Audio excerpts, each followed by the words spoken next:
Hello YouTube, this is Billy. Today I'm coming to you with trying to get the cartridge to come out on the to replace the shower cartridge. This particular one, it's a one handle unit, so the one handle operates the hot and cold. By God's grace, I have finally gotten this thing to start coming out. And after watching a whole lot of YouTube videos that didn't exactly help me that much, so I wanted to show you guys how I got mine to start finally coming out. In my case, the piece that's actually supposed to unthread out of there, mine broke. So the stud is broke off inside there, and the puller that you can buy like this, it's basically obsolete when you're not able to get this little screw to screw in there. So if you're trying really hard to get the cartridge to come out, and my new cartridge came with this my new cartridge came with this little piece to help you in the removal process. And all the other videos, nobody had anything good to say about this little piece. Well, it was almost all I had to work with. So I put this on there. Now it's already out a good 3/4 to inch, you know. So I'm just trying to describe to you how I got it to start coming out. With this thing in place like that, again, it was all the way in there and didn't seem like it really wanted to move. I put that little piece on there, and with a crescent wrench, by putting a crescent wrench on there and just barely wiggling it. Now I did that for a good 30-45 minutes, just barely wiggling it. And the way that thing is built and made, you're not going to be able to wiggle it very much, but any kind of wiggle at all helps free it up. So again, I just put this on there with crescent wrench and just barely wiggled it back and forth for a good 30-45 minutes. Eventually, these two little picks. I got a pick set at my local auto store. And yeah, I was grasping at straws trying to figure out anything to help get this thing out.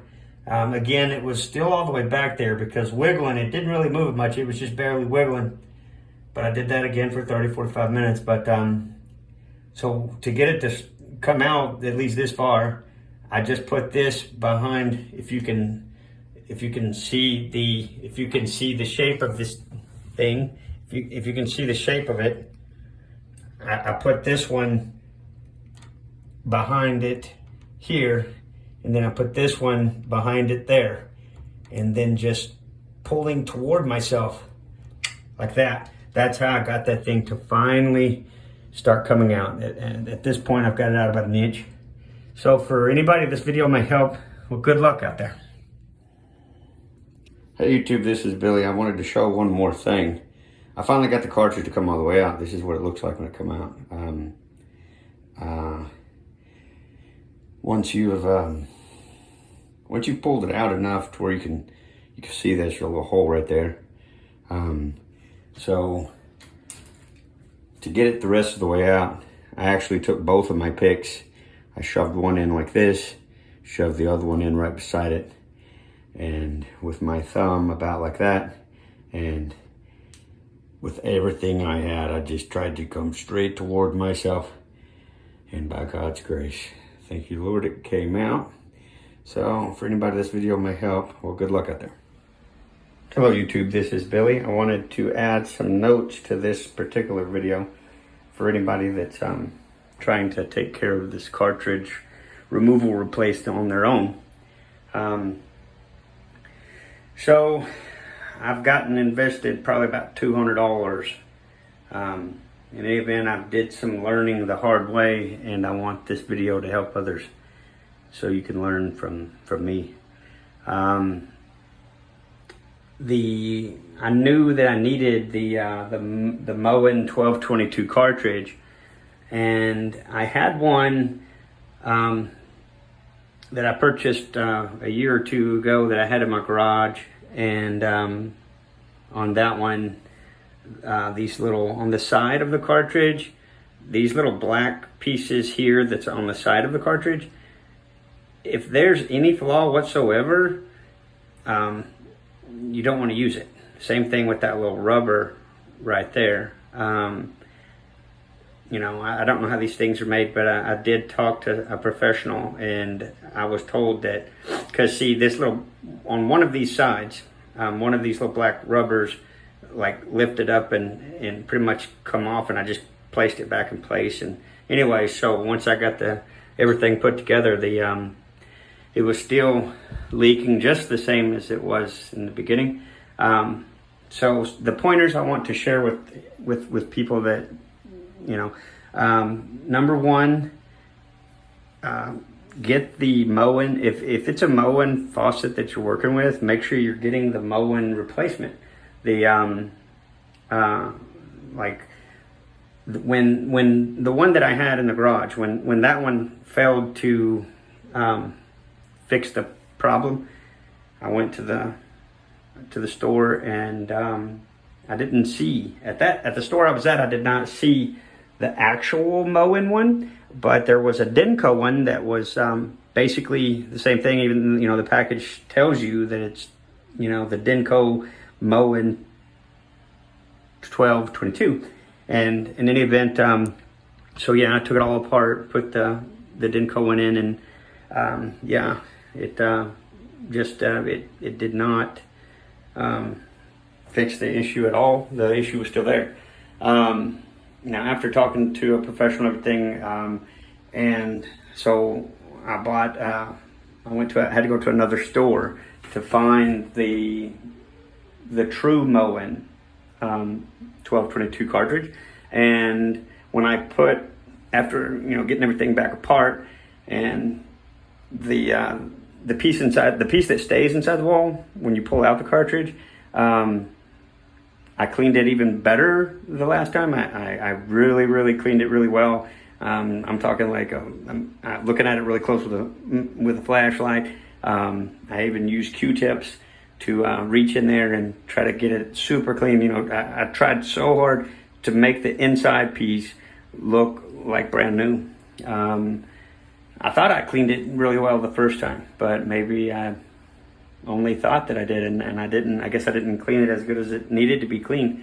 Between that and possibly just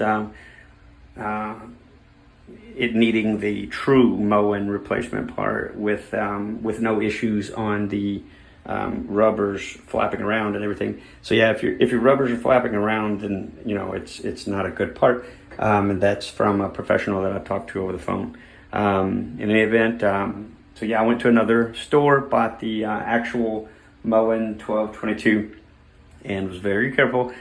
Really super cleaned. I mean, I used a little the emery cloth. I used some emery cloth, and I was real careful to just, you know, try to clean, and even used an old toothbrush and scrubbed and cleaned, and, you know, and using Q-tips and with the flashlight, just trying to make it look, you know, I did everything I could to make it look like brand new inside where the cartridge slides into. Now, I did use the removal tool. I did use the removal tool to help me get the new piece in, and even still, with getting the new piece to slide in, the cartridge, when it's sitting all the way in, these little ears, this ear here and this ear, they fit all the way up against the little, because there's like a little notch on the piece in the wall, and it fits really snug in there. So if you look when you think you're done, look at it real close, because if you see a tiny little gap where you think you've got it pushed in good, but it's not, and I wanted to share with you how I was able to get it to set all, you know, further in. So when I'll see if I can do this between my legs here. Now, when the piece was in the wall, when the piece was sticking out of the wall, let's see, the HC was on top. So when it was sticking out of the wall, it's similar to this.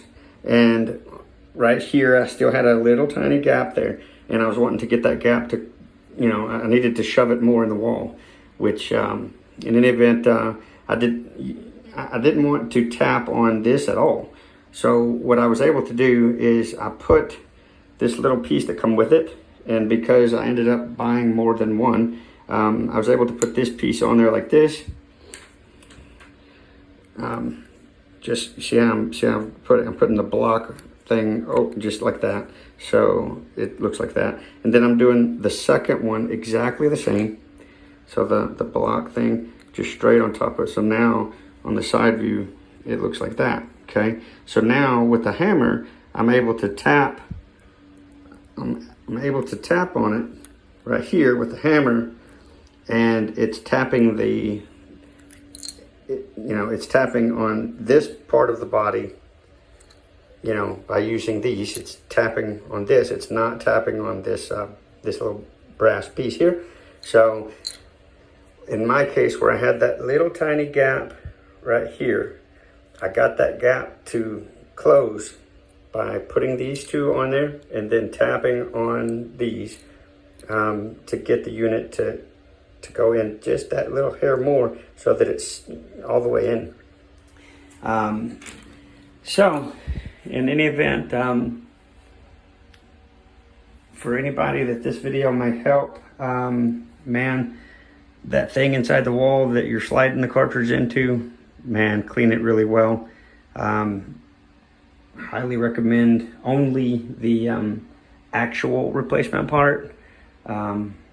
Other replacement parts that are supposed to be equivalent, other YouTube videos, including mine, yeah, I wouldn't do that. Save yourself about 50 or 60 bucks.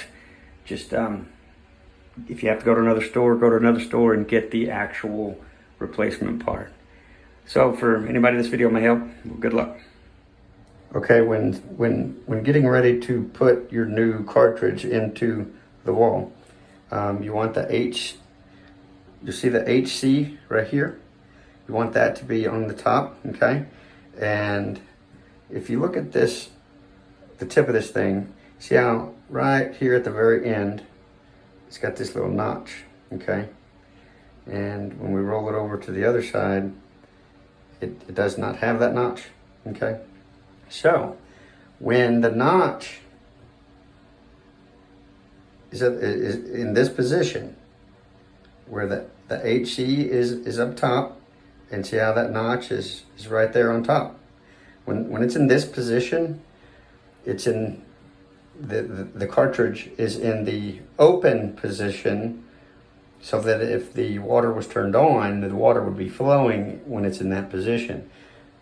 This is the position that you want it to be in when you're trying to pull this thing out of the wall. Now when you get your new cartridge and you're putting it in, you do want it to be in this exact same position. The HC up top, this little notch at top, same as like that. And for me, I put the removal tool onto it to be able to have better hold of it, and putting the grease that comes along with the cartridge, putting that on this rubber here and on this rubber here. And it's okay to put more than enough on there. Just really put it on there. And when you've got the piece inside the wall, when you've got that super good and clean, just really, try to make it look brand new. And you slide it in. And in my case, I was able to get it 99% of the way in, like that. Now, once I got it in, there was a tiny gap right here where my fingernail is, from here to is maybe a 1/16 gap, and it needed to go a little bit more. So that's when I used these little things here to tap it in, because you don't want to tap on this shaft right here. You don't want to tap on that. So with those two white things stacked up on here and tapping on those white things, it's hitting on the body, it's not hitting the shaft. And I was able to get it to go that extra little bit more all the way in. And yes, it worked really well for me. So, well, good luck, everybody. Pulling the cartridge out of the wall and putting the cartridge back into the wall this is the position that you want the cartridge to be in, the HC being on top, the little notch on the little shaft also on the top side. Now, once you feel confident that you've got the new unit all the way in good,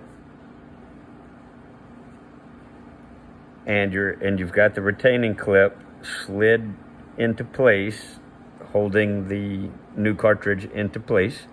Once you've got it all the way in with the retaining clip in, before you turn on the water supply, that little shaft right there, rotate it so that it's opposite of this picture here, where the little notch would be on the bottom instead of the top. And once you've got that little notch on the shaft on the bottom side, then you're ready to turn on the water supply and finish putting the handle back on. So that was one little detail I wanted to make sure I put in there. Good luck.